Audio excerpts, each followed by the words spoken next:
Howdy, Jacob here. Today we're looking at Fresh Del Monte Produce, FDP ticker symbol, 1.6 billion market cap, 1.8 billion enterprise value in the food products industry. They serve mostly fresh cut fruits and vegetables in North America, Central America, South America, essentially globally. They operate through three segments: fresh and value, added products, banana, and then other products and services. Founded in the Cayman Islands in 1886. They have been around for quite some time here, and we see that from their revenue growth being anywhere from 0 to 2% on average over the last 10 years, nothing really significant, and their gross margin actually down from 10 years ago, operating margin down from 10 years ago, and both very abysmal. Cost of goods sold is excruciatingly high. They do pay a dividend, and historically it looks like they could have afforded that, but recently, earnings per share wise at least, not so much. Return on invested capital, not so great. All the figures here I'm seeing, I would want to get this company pretty darn cheap. Balance sheet shows 34 million cash on hand, 1 million short-term debt, 400 million long-term debt. That 400 million long-term debt in relation to free cash flow,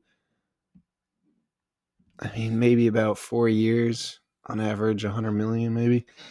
And their use of cash, the dividend pays out 36, 45 million, which is on average maybe 36 to 45%, but I don't want them increasing that much more because that's going to be something that's difficult to get rid of.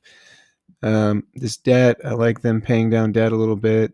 When you're in the phase of that, you should just be giving money back to shareholders, essentially, in the way I view it, which is for those absolutely more mature companies. I don't like them having too much debt on hand, because the reason you would use debt is to leverage something that you're extremely confident will give you a massive return, so you get even bigger return.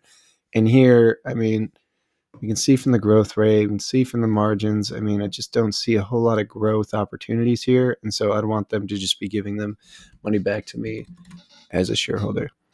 So let's get right to it. I don't want them increasing this dividend because, again, although it's only 35, 45%, I'd rather them find other ways of capital allocation, like debt reduction or share repurchases, that can be more advantageous than locking yourself into a dividend when your free cash flow's been pretty volatile recently. Probably just 1% growth. I don't think they deserve anything higher than a 10 on the PE side, free cash flow side. Margins are just wildly low. Let's do something like that. And then share change, probably keeping it relatively flat. Stock-based compensation right there. Yep. They're both pretty similar, so let's keep that flat.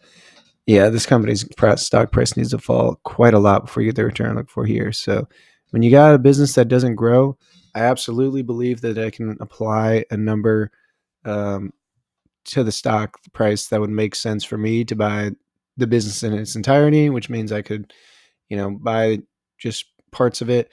But for me, right now, I don't think it's nearly at a price that's cheap enough that makes sense to me. Hope you enjoy this video. Have a great rest of your day.